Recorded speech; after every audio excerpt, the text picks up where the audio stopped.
Or use the chat, yeah, or use the chat for questions. I stole the words out of your mouth, I know. Yes, sir. I started the live. You can go first. Okay. All right. We can kickstart our live session, the last live session for this course. Before we hit the exams. So the main idea is of this session is to make sure that you don't have any, let's say, exam butterflies. So we'll try to make sure that you don't have that. That is the main focus of our session. But on the other hand, we'll also focus on the main subject, which is design thinking as well. So wow, I'm hearing my own echo for some reason. You're able to hear me, Siddharth, just fine? Yes, I can hear you. Okay, excellent. Okay. So thanks, folks who are live on Zoom, as well as people who are logged in on YouTube as well. It's great to be back. And I hope to clear out questions that may be related to exams itself. People here on Zoom as well as on YouTube. Primarily, again, like I was saying just before we went live, if you have any questions related to design thinking in general, feel free to ask me as well. So over to you, Siddharth. Say hello, and you can kick off the proceedings. Okay, hello everyone. Welcome to our live session before the exam. Our objective of having this live session is to clarify your doubts with respect to the subject or any other admin related doubts or questions you have before the exam or related to the exam. So please feel free to post your questions on the chat here on Zoom or on YouTube, or if you can unmute yourself and ask them directly, that would be even more appreciated. And over to you guys. Any questions would be highly appreciated.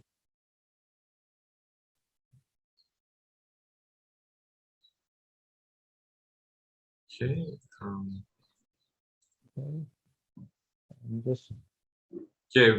Just while people are warming up, I think the first and foremost that I wanted, and this is where we start with in this pre-exam session, is the whole sections that are there, and what is it that we need to prepare. What is the format? This is the FAQ, so to speak.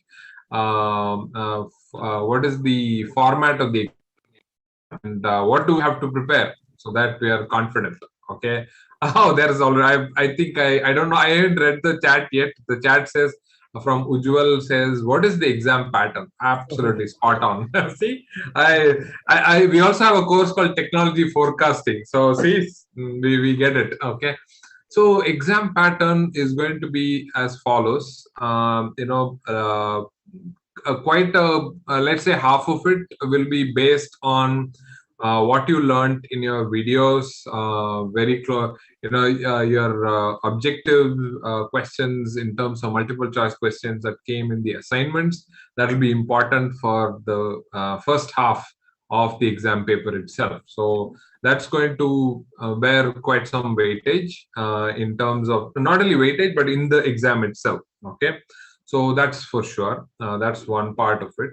The second part of the exam will be case-based. Okay, what do I mean by case-based is we'll give you a little write-up of a case involving some persona or other, some character or the other, some real person or the other.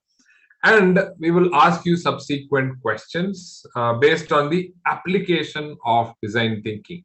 Here, our main aim is to see that you have applied the design thinking principles, or you are capable of applying design thinking principles. Okay.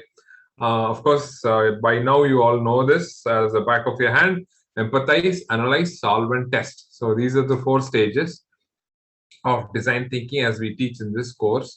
So you will have to apply that to a particular case, and the questions subsequently will be based on that. So if I remember right, I think there'll be like 3 cases or 4 cases. I don't remember the exact number, but something like that.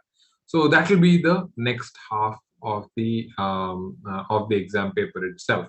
So by now you know that we don't have any equations, we don't have any programming, we don't have any graphs, plots, nothing. So it's primarily the application of the concepts. So if you paid attention to the video, you've internalized some bit of the concepts, and you, in fact, that's one of the things that we keep saying is, why don't you go ahead and apply it in real life? And that's when the learning is permanent. If you've done that, then this becomes a very, very straightforward exam. Okay. All right. So that's the exam pattern per se. Okay. Now, if that didn't make your butterflies in the stomach go, easy, here's something I can tell you from our past students who told us that they actually enjoyed the exam. So that's what I've heard. Okay. I only set the paper, Siddharth, and I were involved in framing the questions, but we don't know from a learner point of view. We don't have that much complete empathy over what you guys feel, but we've heard that, we've seen that people are quite comfortable. Nobody has ever, unless the fan is off, they are not sweated because of our exams. Okay, so bad joke, sorry. Okay, so yeah, so that's the main reason why we have this pre-exam session, so that we can tell you the exam pattern. So if there are any other specific questions around the exam, around design thinking in general, feel free to let us know in the chat here in Zoom, or in the YouTube, if you're watching via YouTube as well. Okay, over to you people. Or Siddharth, if you can pick up questions from the discussion forum. I am That also. almost there. Yeah. So in the meantime, if somebody has a question, you can of course shoot it across, and we'll try to answer. Can I ask you through audio? Yeah, please. Why not? Of course. It's just a generic thing that I had in mind. When you begin the process and when you start looking at design thinking, do you always end up with a solution, or do you sometimes are in a situation that you don't have a final solution, but you discover something new about the problem, and you like when you mentioned that it's an iterative process. You keep going again and again.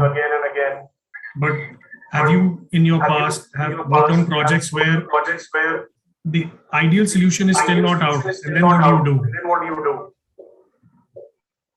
Okay, that's a great question. In fact, the main focus in design thinking and the problem solving process of design thinking is to know more about the problem itself. So more about the customer situation, more about the user situation. So our belief, Siddharth also sort of is in that camp, that the more we know about their situation, the more insights, we use the word insights very, very often.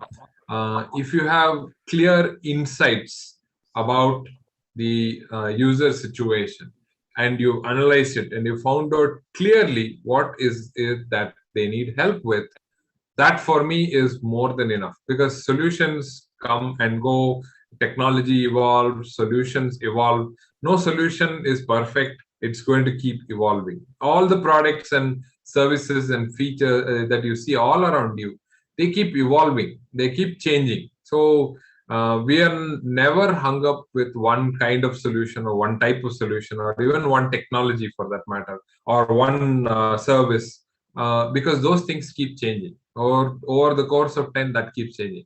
What doesn't change and takes a long while to change is the underlying unsaid latent need of the user. For us, that is valuable. That is the thing that we seek in design thinking. The iterative approach is mainly to find that. Once you find that out, of course, there'll always be something to improve on. We put that on. So as a practice, so very practitioner sort of tip is that you maintain a log of features that you would like to have. in a product or a service. Okay, so that will keep increasing as your insights keep going higher up. The more interviews you have, the more observations you make, and the fact that something else has changed in some other place, your list of features keep increasing it. So that's an ever growing dynamic list of things that have to be satisfied.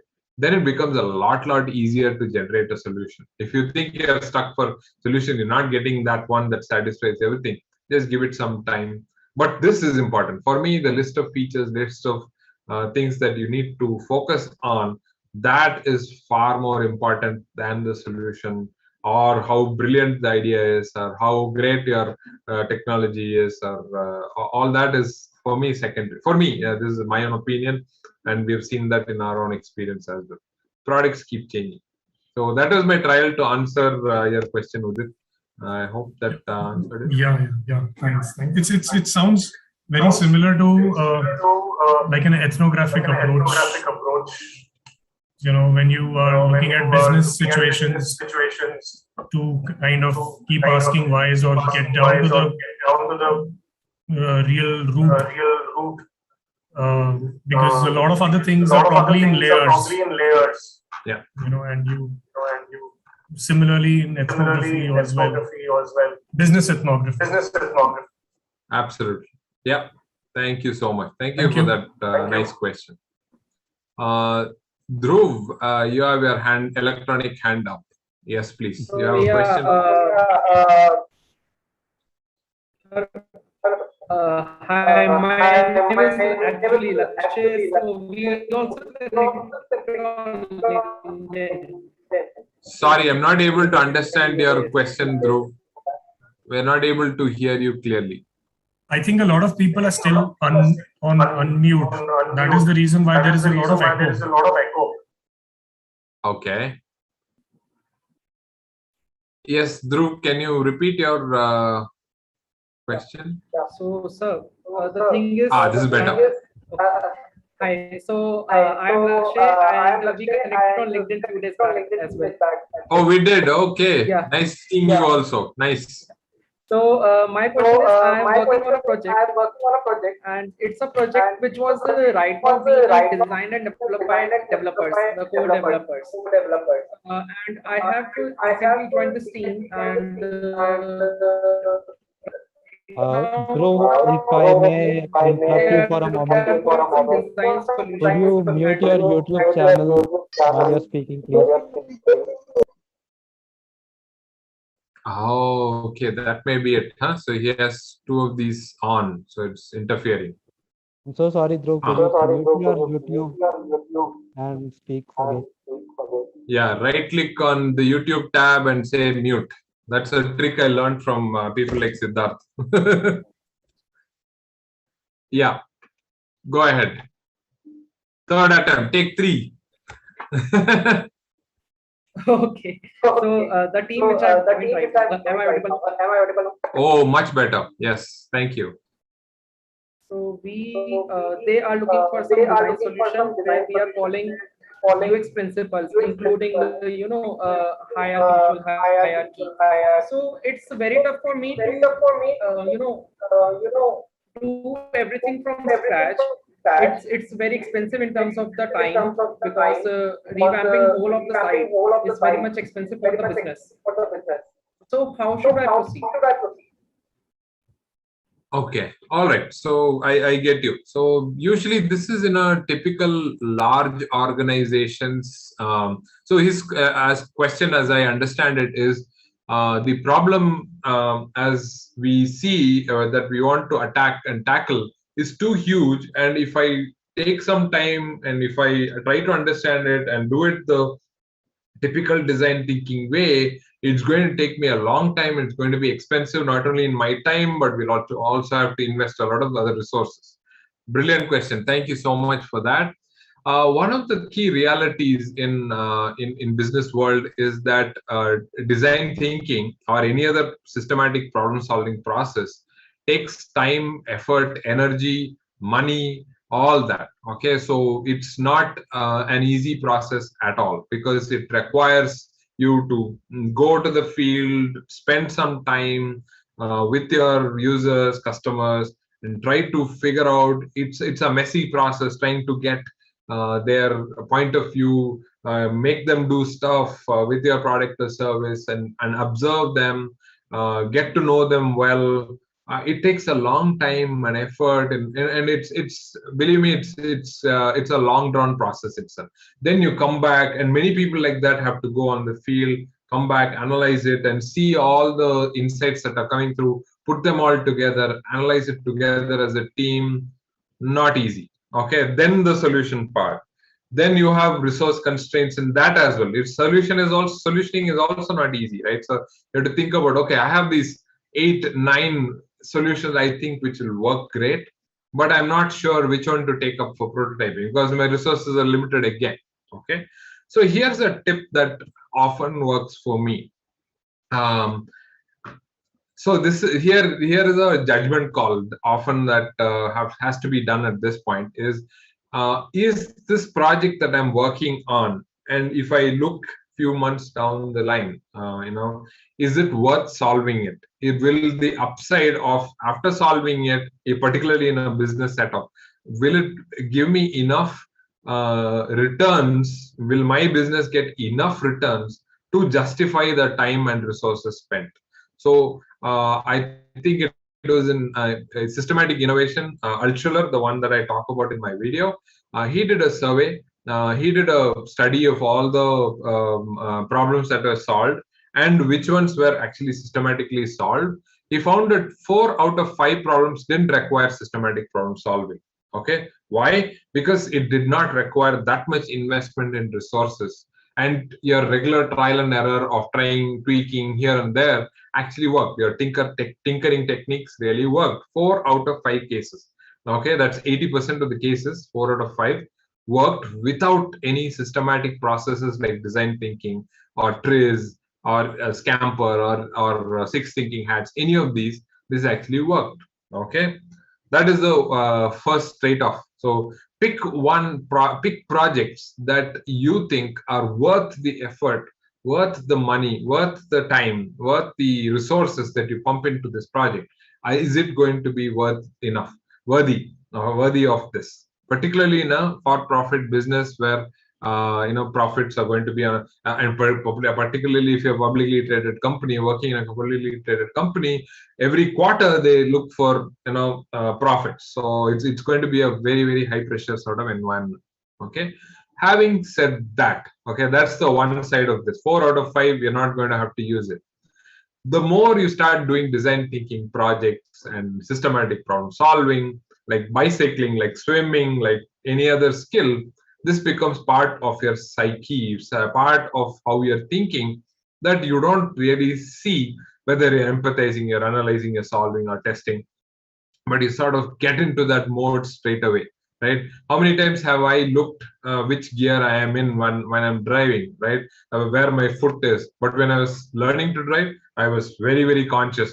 I kept looking at my driving instructor, keep saying, look straight ahead, gears you will feel. He would say all those things, right? So that's the way with design thinking also, is that initially it might feel like you're spending a lot of time, you're wasting a lot of time, you don't know what to do next. You go back to the text or the videos and find out, oh yeah, analyze, multiwise, a conflict of interest, and it all comes to. But later on, you do as many projects, you become a pro at it, then you're like, you don't even see which stage you are in. You're doing a EAST really quickly, and your iterations become faster.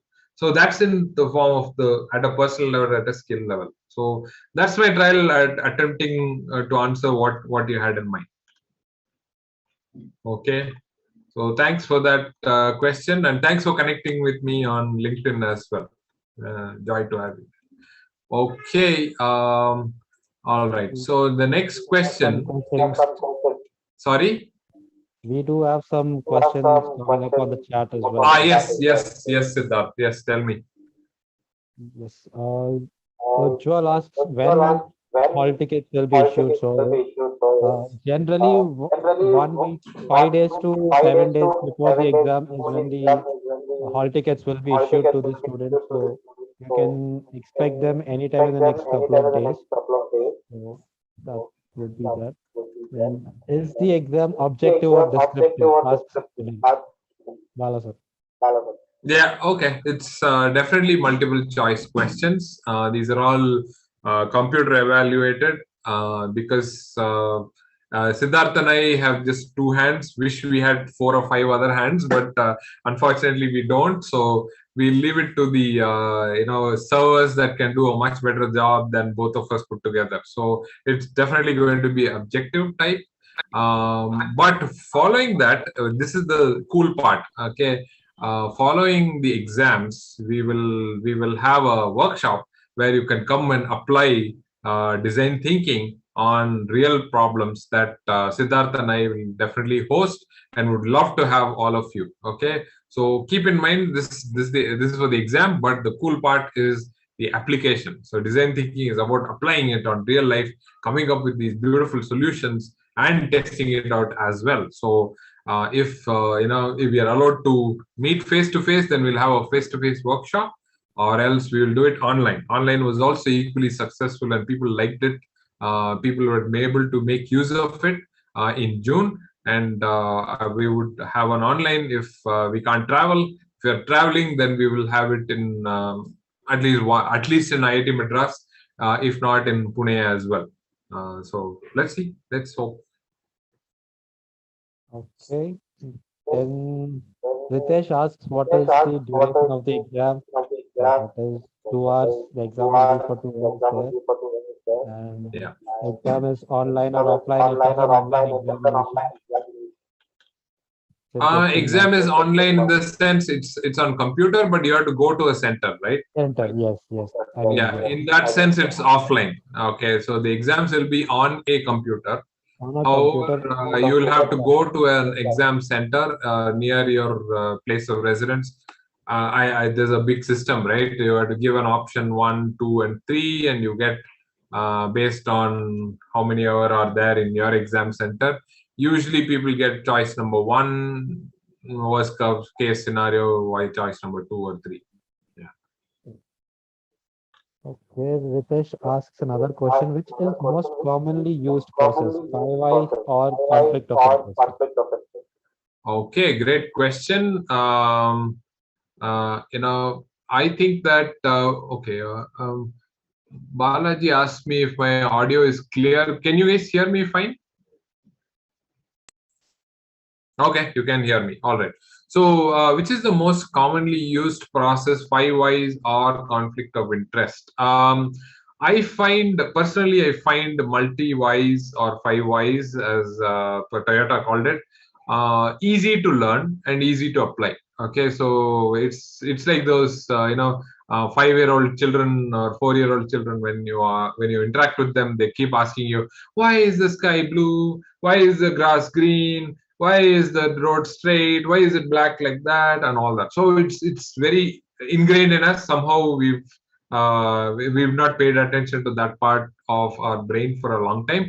So we use it as a conscious process. So for me, learning in terms of learning, multi-whys is very, very quick and it's easy to apply. While you're waiting for something to happen, you can think about, oh, why did that happen? Or why did this happen? And then you can keep quizzing yourself and you can get the answers. So to me, that's very, very easy to use as well. Conflict of interest, on the other hand, requires you to think a little deeper. You have to identify a couple of actors who are at conflict. It could be a computer or a machine and a human being, or it could be a human and another human being. So that could be the conflict. Then what is being varied? You have to look at where is the problem, and then you have to look at, okay, if I vary it this way, if the height becomes too much, all the objects become small to take a picture of, but I'm able to cover a lot of ground. Whereas if my camera comes closer to the ground, I can see clearer detail, but now I've lost the field of view, right? So I see positives and negatives on both sides, and then I try to formulate a desired result saying, I want maximum resolution detail, but I want to be able to get a large field of view as well. Okay, so that requires a lot of thinking, and it's not easy to learn this as well. But however, all the if you look at all your product features or product service features, or even new service lines or new products, cool stuff that you see, always comes because they've resolved a conflict that their competitors couldn't, or no other company has ever done it. So that's the key in conflict of interest. 5 whys or multi-whys lead you to the root cause. Conflict of interest will tell you exactly where the problem is and what needs to be solved so that you can have an amazing solution. Okay, so in terms of, I don't know, commonly used, I would use both, because I want to get to the root cause and find out the conflict at that root cause. Because that way, I am sure that at a very, very basic level, at an unsaid latent need level, I am able to resolve it so that even at a surface level, the customer problems get solved and all the other problems in between also get solved. So for me, I always try to use both these in combination rather than one over the other. But I told you the advantages. One is easy to learn, very powerful. One is easy to learn and easy to use for multi-whys, whereas conflict of interest, excuse me, is difficult to learn, but is very, very powerful, extremely powerful. Okay, so that's my trial to answer that question. Very nice. Thank you so much. Awesome. Okay. Udit says he's received a free hall ticket a couple of hours ago. Thanks for the confirmation, Udit. So I think everyone Okay. should be receiving their hall tickets very soon then. Next question is from Sujana. She asks, is it possible to have more than one conflict of interest? If possible, how should we proceed? Okay, great question. It is possible to, in fact, it is very, very likely that you will have multiple conflicts of interest. You will, what we call contradictions. In the TRIZ world, it's called contradictions, but contradiction is, I don't know if it's easily understood. So we use the word conflict, the phrase conflict of interest. Okay, so it is quite possible that in a problem, in a situation, that you will have multiple conflicts of interest. Okay, that is, you will have, so you have a teacher versus student problem, that the one that we saw in the video. You will also have a teacher versus another teacher conflict, where he's overshot time. The other teacher is waiting for to finish his syllabus, and that's a conflict, right? So we want that also to be resolved. So it's possible that you will have multiple conflicts of interest for sure. Okay, now in that case, how should we proceed?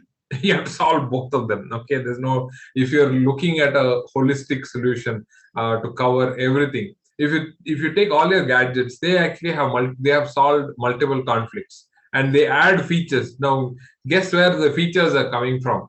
They're because they're trying to resolve conflicts after conflicts, and that's how they're getting new features for your products or services. Okay, so keep in mind that every product, every service that you have or you interact with, you come across, they all are a result of the resolution of many of these conflicts of interest. Okay, so if you're constrained for time or resources, like our previous question we had, right? So what do I do if I have a severe resource constraint or a money constraint? What do I do? I only have resources to solve one conflict. Then pick the one that is the most impactful from the eyes of a user or a customer. Okay, so the most like they say, right, the most bang for the buck. So if you can resolve a conflict according to you, will make somebody's life better than what it used to be, you should go after that first. So if you had to take a decision at all, you have conflict A and conflict B, which one do I resolve? Take one which delivers an impact, which will make a very, very positive influence to your user. That would be my logical choice on how to proceed if you have multiple conflicts of interest. But if you had the time, if you had the resources, I would try to solve all of them. In fact, in technology forecasting, there is a I'm cross-referencing the other course, but we try to make sense of many conflicts of interest and how they're related. The interrelationship is very interesting for us, because some conflicts don't get addressed or resolved way into the future, and that can give us important hints as to how things are going to proceed at the need level. So that's something that's of interest. But that's for the next course. In January, we are relaunching the course on technology forecasting. So you can take that and see for yourself. So here's me shamelessly canvassing for the next course as well. Yeah. Yeah. Sort of cross-selling Sort of happening. cross-selling happening. Okay. Okay. Okay. Ritesh asks Ritesh appreciate asks application appreciate of application 5 whys of example 5 whys as well. example as well. Okay. Thank you, Ritesh. Thank you so much. Ujjwal says, I Joel found says, solution I for found many solution for problems many in our problems organization in our system. organization system. However, being it is However, a being it is a government organization, government it is not organization, able to it is not implement. able to implement. Sir, So there is are there any government there any guidelines government circulars for guidelines circulars for adopting such solutions adopting such solutions in government organizations government where limitations organizations are where huge? limitations are huge? Oh, you are in such a wonderful situation. I'll tell you why. Conflicts of interest is very difficult to explain for people who have lots of resources and don't have any crunches, no limitations at all. To tell them what conflicts are is very, very difficult. But you're in such a beautiful situation that there are so many limitations, so many constraints that each of them you can frame this at as conflict of interest, right? So you can find out why is it that they have a limitation. Okay, you'll find some reason for that. You can find out why is the system not going towards that. You can find out more about that as well, and frame your problem as a conflict, saying if I try to go this direction, this happens, however this is also there, and the same way go the other way and find out, oh, this won't go work at all, but however I have this going for me. How do I make these two happen? Frame it like that and try to resolve it within your limitations itself. Limitations are an excellent precursor to innovation. Okay, limitations, constraints are excellent at driving innovation, driving invention, new inventions. People who have had lots of resources often find it very difficult. It's a strange phenomena how the human brain works, but it works best when there are lots of limitations, particularly huge ones, like you're saying. So, in fact, I would say you will be the most creative person because you have limitations. That's part and parcel of how you work, operate in your organization. So you're used to this, having limitations. There are lots of people who say, "Oh, I have this, all this. I don't know how to solve it." But where people with limitations around in the organization, they find it a challenge. They take it as a challenge and try to work within that system. That for me is an excellent recipe for coming up with some really good solutions. Of course, still within the limitations of systems itself. Okay, so that's my trial. I don't know. I've been theoretical or if it was any use to you. So hopefully it was.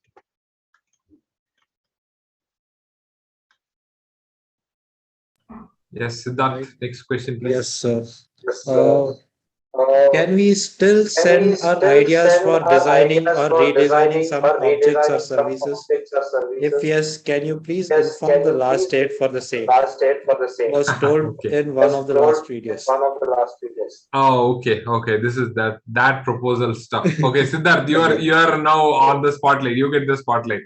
So, okay, Okay. before you answer, Okay. Siddharth, at the end, the last video we did ask for proposals so that we find out, if your proposals we will take it up in the workshop or not. So that was the idea why we had that video recorded. But usually we have a Google form and we do all that stuff. And Siddharth is responsible for that. Now over to you, Siddharth. Now I'm putting you on the brink. Okay. Well, we are still Well, waiting we are for an still official waiting for an confirmation from official our NPTEL confirmation from team. our NPTEL team. Once we have the Once we confirmation have the and we have the confirmation date and we have scheduled, the date we will scheduled, certainly we share will the Google form certainly with you share the to Google fill in form with your you to fill information in and your details. information and details.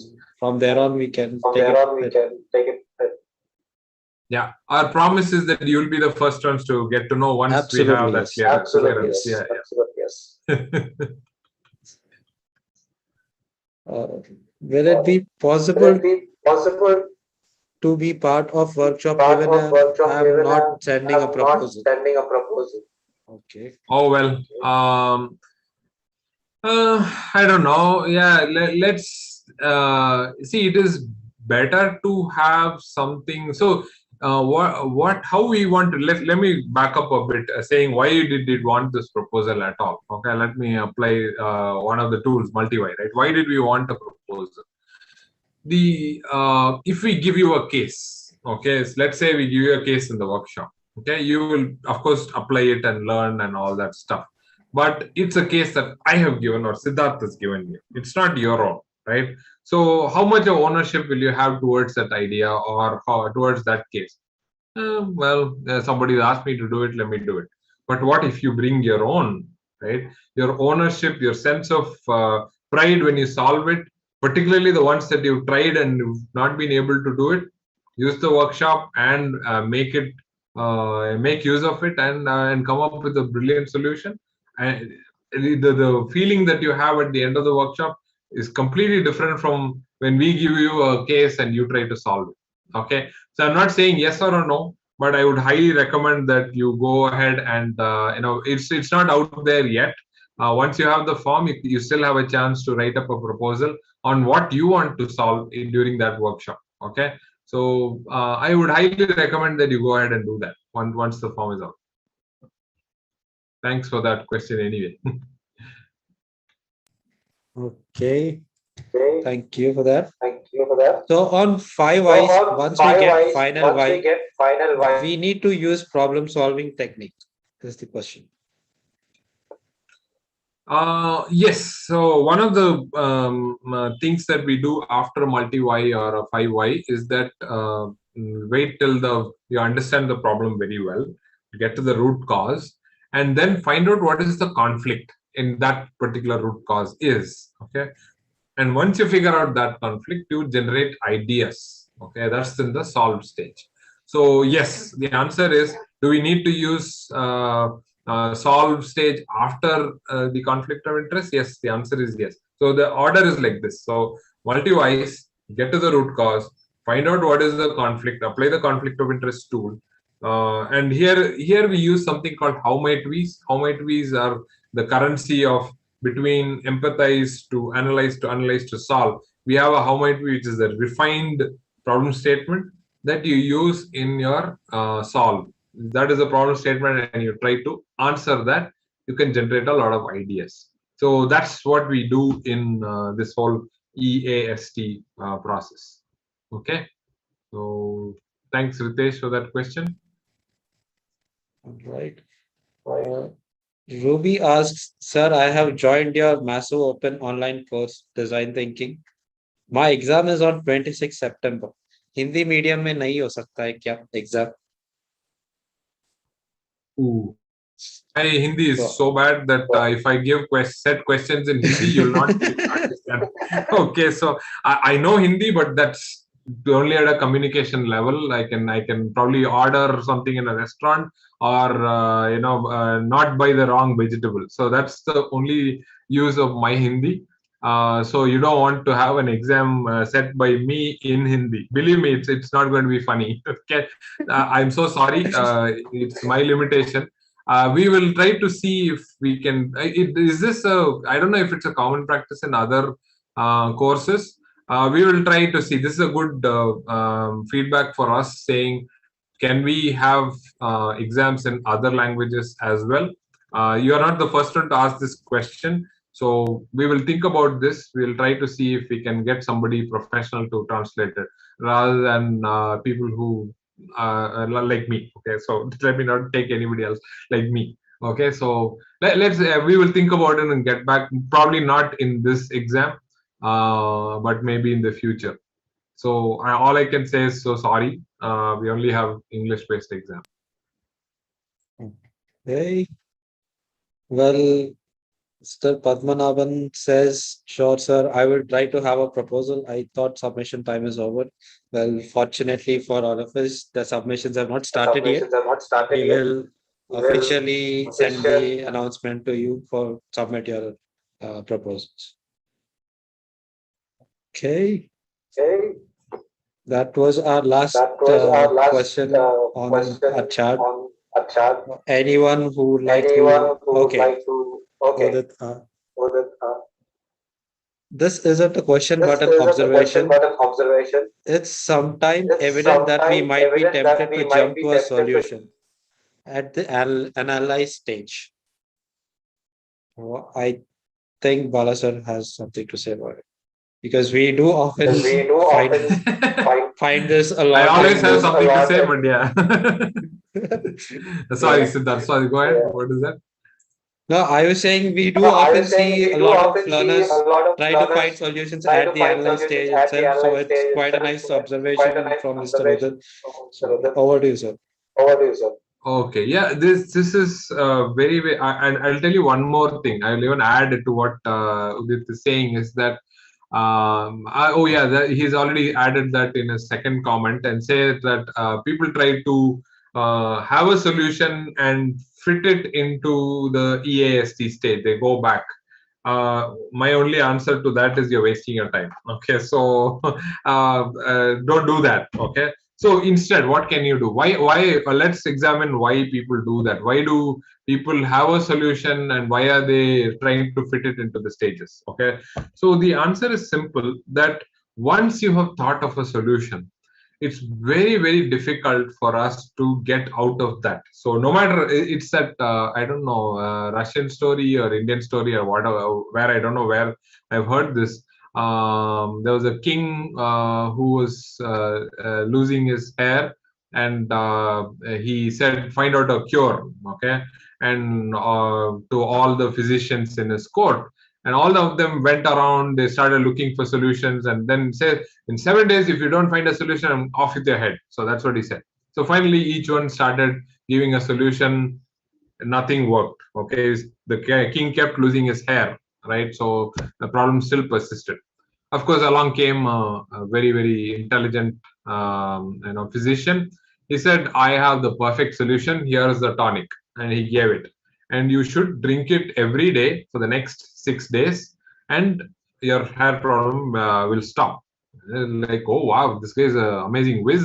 I should listen to this guy. And he said one note though, that anytime you're drinking this, that is the time you have to take this dosage at night, don't think of mangoes.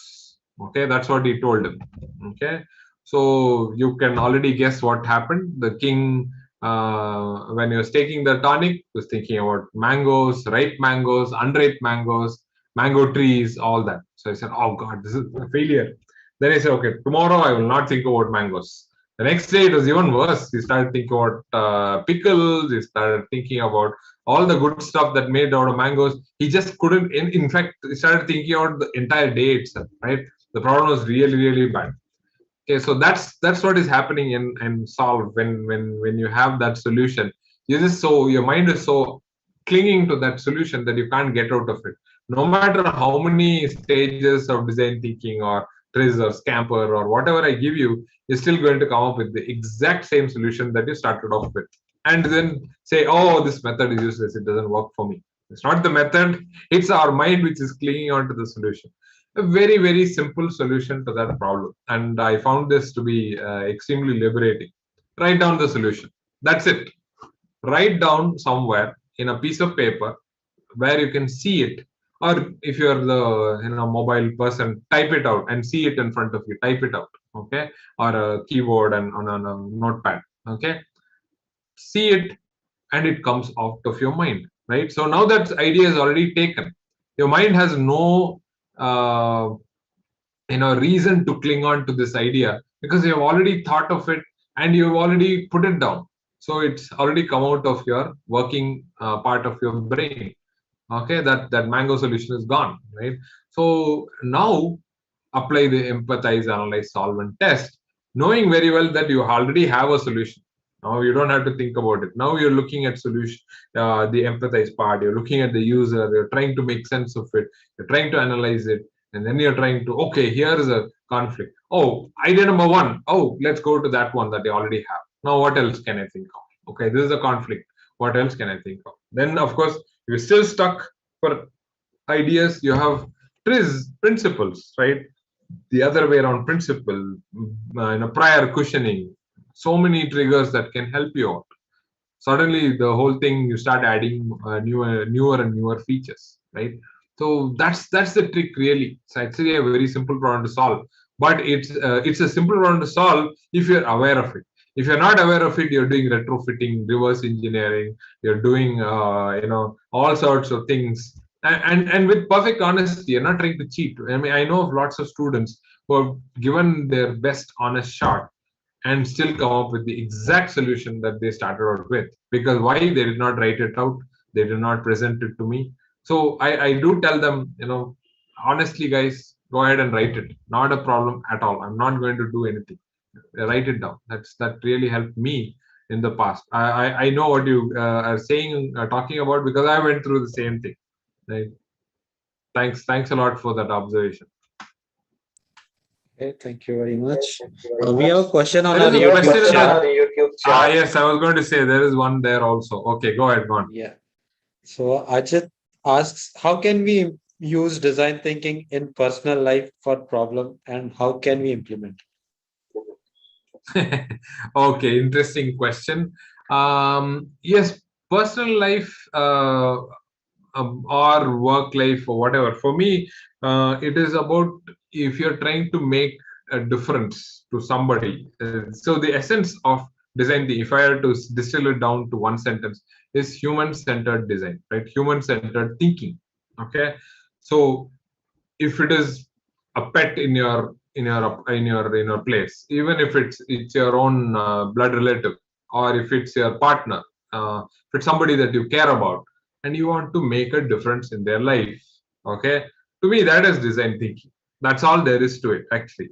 Okay, in the case of customers, users, you have a big system. You have your business revolves around it, your profession revolves around that, your success in the profession revolves around that.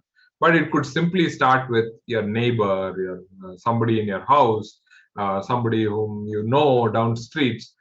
It could be them, and it needn't be even something to do with money or profits or any such thing. If you make a positive difference because you're thinking things from their perspective and trying to get into the root of why are they doing this, how can I help them with this, and you propose a solution by doing something, not asking them to do it. Okay, that's some of my students also do this. Go suggest somebody what they have to do. That is advice, doling out advice. Empathy plus action is compassion. So you feel compassion for the person, you've taken positive action, you're doing something for them.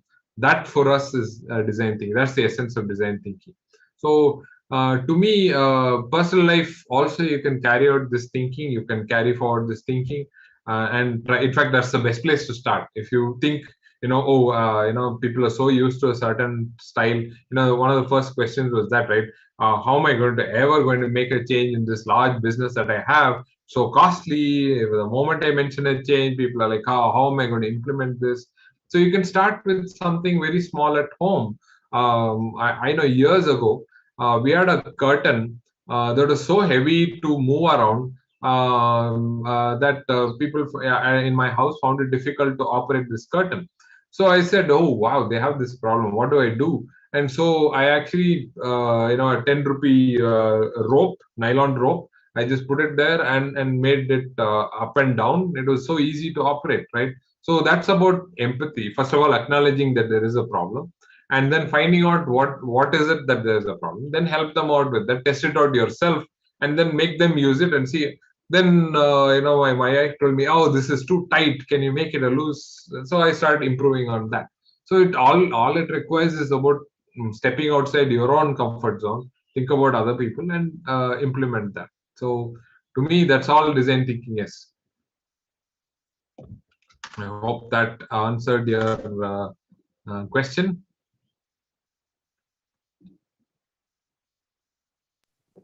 Thank you for that.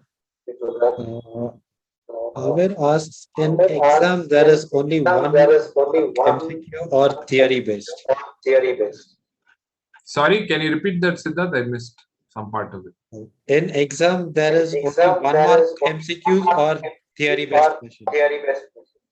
Oh, okay. That's an easy one to take. Okay. Yes, all of them are multiple choice questions. The first half of this meeting, in fact, we started off this session with this. So if you do want to check out the video recording, you can do it. But I'll repeat it. That's my job. Okay. So the first half of the exam paper is going to be based on the assignments that you've already taken as part of the course, the multiple choice questions. The second half of the exam is going to be case based, which means you'll be given a scenario for application. So which means you have to have internalized some amount or learned some amount of the concept, in fact all of the concepts in our course, empathize, analyze, solve and test, these concepts and how to apply it. And the case based question will be a direct application of these concepts. Okay, so people find it reasonably easy to answer if you've sort of gone through the videos and you've seen Siddharth and team apply it and see how it works. It'll become relatively easier for you to answer those questions. That's what the feedback we've got even in these case-based questions. So that's the two part. Even the case-based questions is a multiple choice question, by the way. There's no theory or writing or any such thing. Okay. Thank you for that.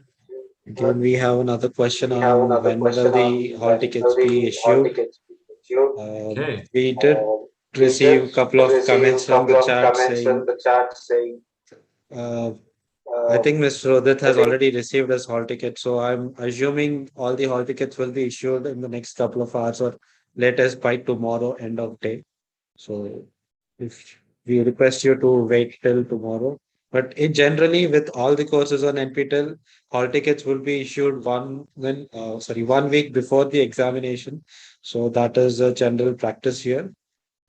Yeah, that you can probably expect your hall ticket to be issued by today or tomorrow.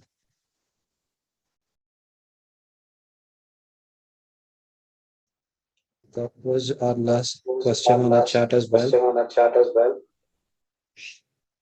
Okay. Okay, we do have another question.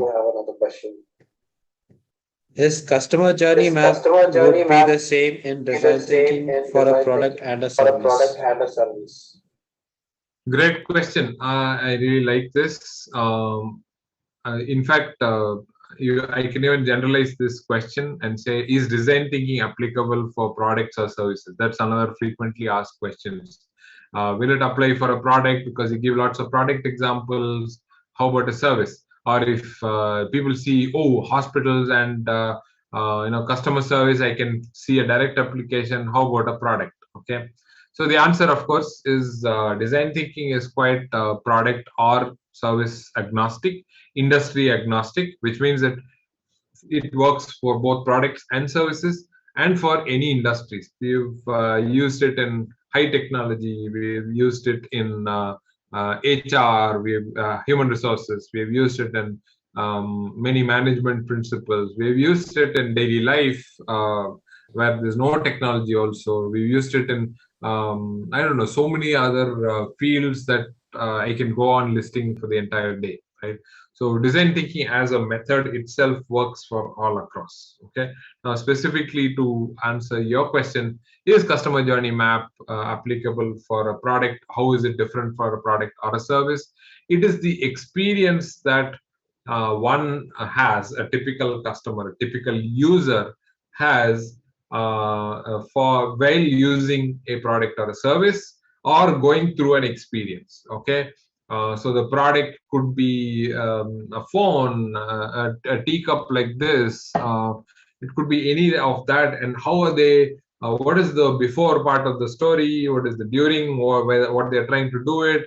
And at the end of it, how are they moving around? So it's like a storytelling technique. Customer journey mapping is essentially a storyboarding technique. Okay. That in fact I've heard Walt Disney used it also in his while drawing his Mickey and Donald cartoons. He's used storyboarding to illustrate the story. It's exactly what we do in customer journey mapping. Also, is we narrate the story of our users Okay, and like a typical story, every user journey map or customer journey map has its ups and downs. It has places where the customer is very happy, the way things are, they don't really have a situation, or they are completely, oh, I can't do this, frustrated, angry, dejected, sorry, sad. It could be any of those also. So you will find that those emotions as well as intellectual understanding part of it all in like a typical story, right, in your customer journey map.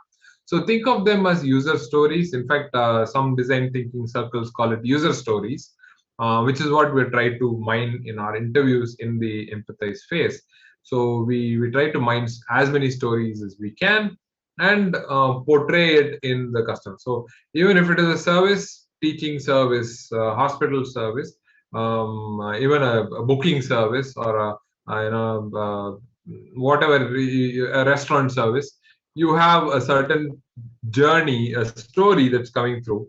Find out where they're happy, where they have to wait for too long, and or the moment they get the package, it smells good. Oh, this is great! It satisfies my family, and that's a happy point. We capture all that in our user journey. Okay, so certainly, user journey mapping or customer journey mapping can be used for product as well as services.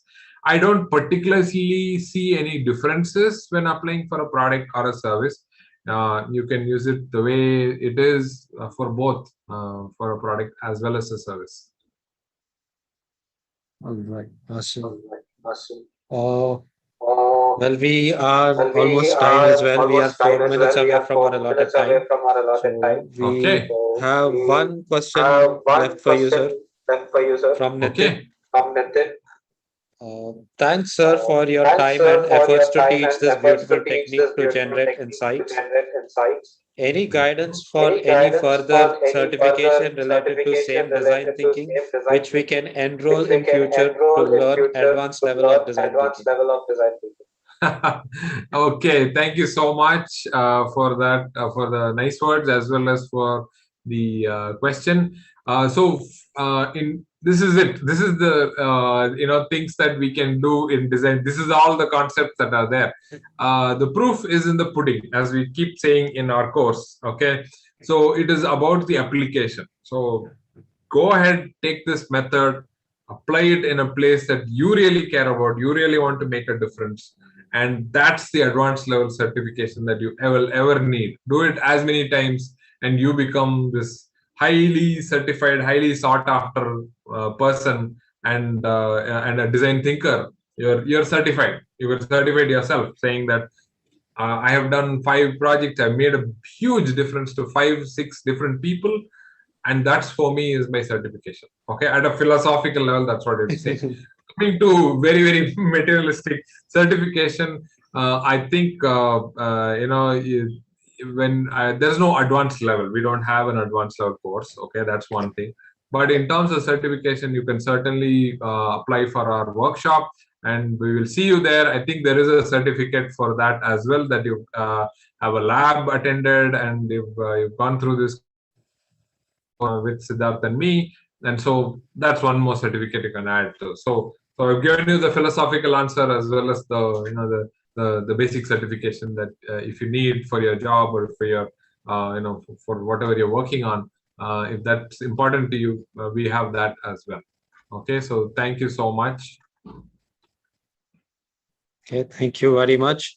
Very much. There's one last There's question, one Bala sir. last Would you question. like to Bala take sir, it? would you like to take it? Okay, we have a minute and a half. Sorry we couldn't devote more time to this, but yeah, why not? Yes, okay. Since the implementation of Since the design thinking implementation of leads to design new thinking products and leads to new services, products and services, can people think of can teaching people design think thinking of as a teaching course in design thinking as marketing a course management in course? marketing management course? So the minute long answer is going to be yes. Okay, no, I'm joking. Okay. Well, yes, of course. I do teach marketing students as well. In fact, I just got off teaching 200 students in marketing, applied design thinking. Certainly, the answer is certainly you can do it. It's a huge help for these people in trying to get into the psyche of whom the marketing message has to go. The answer is definitely a very, very emphatic yes. Right. I think we are almost time as well. So Sujana, I saw Sujana's question. LinkedIn and email is the answer to your question. okay. So find us on LinkedIn, and our email addresses should be there if you connect with us via LinkedIn. We are happy to connect with you, and we can certainly answer and help you the way whichever way we can. Okay. Thanks so much, folks. This is great. Thanks a lot, Siddharth, for anchoring this. Doing such a wonderful job as always. Thanks a lot. Thank you very much, Bala sir. Thanks to all our learners, and we wish you all the best for your exam. Oh yeah, all the best for your exams. All the best. Okay, so come out successfully in the other end of the exam. Thank you. Yes. Yeah, we'll have a huge design thinking community. Thank you so much for your time and your questions as well. Okay, see you around. Have a good evening. Stay safe, everyone.